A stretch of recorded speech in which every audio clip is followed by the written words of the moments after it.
Now, for some of us are in situations where our entire industry shut down.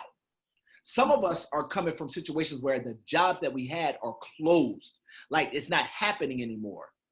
This could be the opportunity to get in here and find something that you've just experienced as a natural flow for you because you've been doing it for what, 2, 3, 4, 5, 6 weeks now. Probably got a few more weeks to go. But for those of us who definitely need a little bit more money than just that, we've probably started dibbling and dabbling in blogging, in video production, in voiceovers, in other talent work, in Legal Shield, in Amazon, and Forex investing. What we doing? Things, making some additional money. And now the idea of depending on just that one, because for some of us, Mr. Kevin, the idea of simply depending on a paycheck, this right here has spooked that right out of us. We like, whoa, I can't live like that.